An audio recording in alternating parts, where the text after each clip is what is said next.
friends. I am Miss Suarez, and I am here to read you a story. It's called Sammy the Classroom Guinea Pig. It's one of my favorites. If you've had me before, I'm sure we've read it in class. All right. Sammy had his own little house. Inside was a soft blue sock. He liked to take naps on it. The sock had a hole in it, but Sammy didn't mind. Look at him.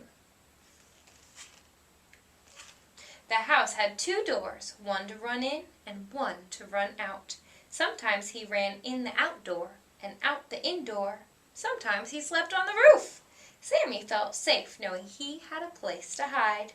Sammy had a big cage to scamper about in. His food bowl was always filled with fresh guinea pig pellets. He had hay to chew on, water to drink, and a round block of salt to lick. Sammy liked his home.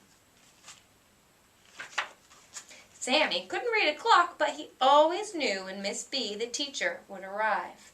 Every morning she brought him a treat, but today she was late. "Weep!" Sammy squeaked in greeting when she finally appeared in the doorway. Yes, I hear you, Sammy," said Miss B. She was thinking of all the things she had to do. She hurriedly offered him a piece of carrot.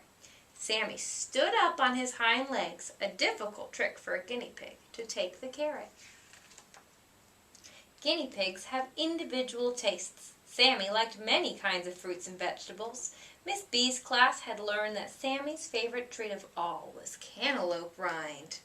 Like most guinea pigs, he loved freshly cut grass. In warm weather, the children would bring him a great bunch, sometimes with dandelions. They were careful, though, not to bring him grass from the roadside where it could be polluted by cars or other animals, or from a lawn treated with chemicals. Sammy heard the voices of the children in the hall. They burst into the classroom, all talking loudly. "Weep! Weep!" cried Sammy, happily adding to the din. "Everybody settle down!" cried Miss B. Soon all the students were sitting in their seats and watching Miss B write on the blackboard. Sammy watched too. But as the lessons began, Sammy felt something bothering him. It bothered him more and more and more. At last he could contain it no longer. "Weep!" he shrieked at the top of his lungs. He sprang onto the roof of his house. "Weep! Weep!" he cried again. He leaped off and began to run, kicking wood shavings everywhere. Miss B stopped writing on the blackboard. "For heaven's sake!" she exclaimed. "What's the matter, Sammy?" "Weep! Weep!" he squealed, speeding in circles around the cage. Another burst of shavings fell to the floor. All the children turned around in their seats. "What's the matter, Sammy?" they cried. Miss B and her students gathered around the cage. Sammy stopped scurrying and let the teacher pick him up. She lifted him with two hands, careful to support his heavy hindquarters. Sammy found himself nose to nose with the teacher. "What is the matter?" she demanded. "Weep!" Sammy shrieked. Everybody loved Sammy and was worried. "Is he sick?" asked Robbie. "When guinea pigs don't feel well, they usually sit quietly with their fur all puffed up," Miss B explained. "His appetite is good. There's no wetness around his eyes or his nose, which would also tell us if he were sick. He looks fine to me," she said, mystified. "Is he afraid of something?" asked Eric. "If Sammy were frightened, his instincts would tell him to run into his house and be very quiet, so I don't think he's afraid," the teacher reasoned.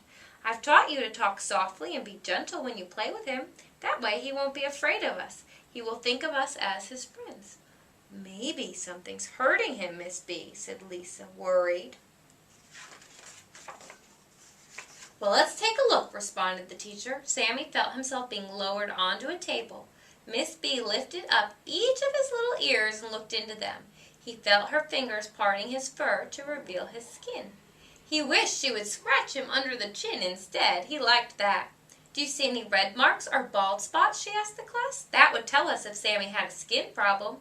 Now that could make him upset." But Sammy's skin looked perfectly healthy.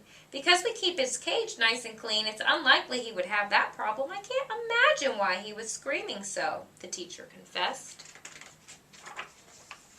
Sammy decided he didn't like them looking through his fur anymore, and he began to make unhappy noises, small, irritated squeaks and squeals. "Will he bite?" asked Tanisha nervously. "Most guinea pigs don't bite," replied Miss B. "They bite only if they are very frightened." She let Sammy go, and he immediately stopped complaining. He began to waddle along the tabletop, sniffing the surface. What, Sammy chuckled as he went.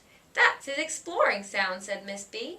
Sammy was enjoying himself. He liked to explore new things. Sammy made his way to Maria and touched her nose with his.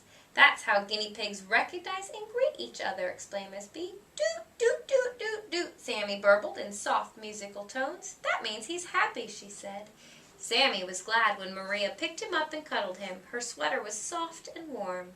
"Miss B, I think I know what's wrong with Sammy," Maria said. "I think it's because today is Monday." "What?" everyone exclaimed.